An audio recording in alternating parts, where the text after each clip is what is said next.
Yu-Gi-Oh! Has always been one of those brands that make really unique games with the world they have. And the card game reflects this to a degree. Great. What? Are you fucking kidding me? And even though I don't and won't play this game anymore, and even though I'll bitch and moan that synchros were peak, I still will respect the fact that this game continues to find ways to fuck with a 5x2 board. Cards you control, then draw one card and show it if it was a slash art instead of the what? I'll pin the deck list in the top comment. And this all comes back around so we can talk about one game in particular that would have taken me 11 plus hours to beat if I couldn't speed up the game. And that's one campaign.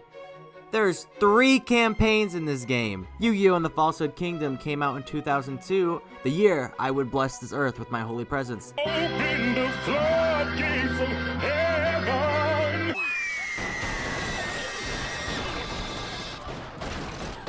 And then would come to the US a year later. The same year, I got busted for that crack ring I was running in my parents' basement. This game is a little confusing, like how winning or losing fights is sometimes random and also doesn't matter because your only punishment is the health you lost during the fight and having to wait an extra 5 seconds to move. Which, speaking of, there is so much goddamn waiting and waiting and waiting in this fucking game. You have to wait for the fucking game to load. You have to wait for your units to walk at the brisk pace of a plank length per millennium. And yes, I did look that up, and fuck you because it's true. And don't even get me started on the fights. Every single fight is 5 billion times longer than it needs to be. And don't get me wrong, I love the battle animations. It takes me back to a time where a young me didn't care about anything except pretty colors and cool monsters. But guess what? I'm not 10 anymore, and this shit sucks. And you know what? Just to show you how long this takes, I'm gonna let a whole battle play out.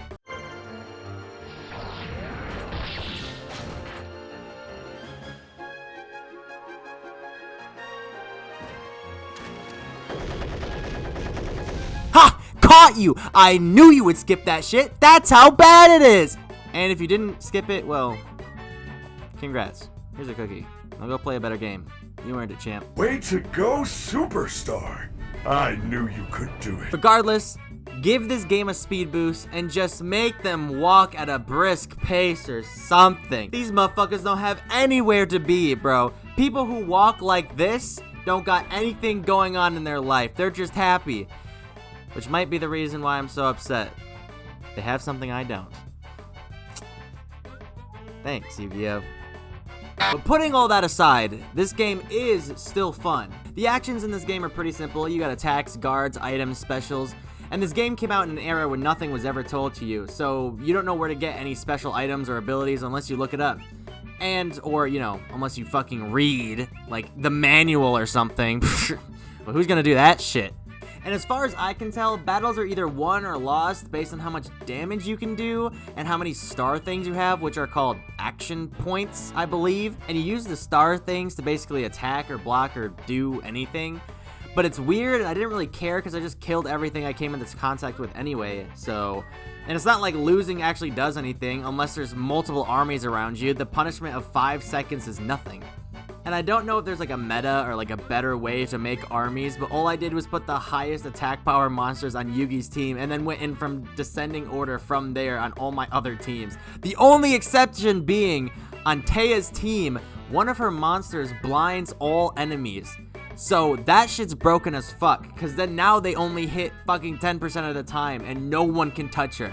So she was basically her own team. The lore is pretty okay, pretty basic for a Yu-Gi-Oh story. The TLDR is Yugi and the gang get invited to a company to test new technology and get SAO'd. And now they have to fight a war that their VR selves were in the middle of. And then Scott Ivorian shows up and is like, I am the games master and I know all because I experienced ego death or some shit. And like now I'm the smartest man on the planet. And then yada yada yada, Egyptian god cards. The evil spirit Darknut shows up and is like, I am all powerful. And then I one-shot him and the game ends.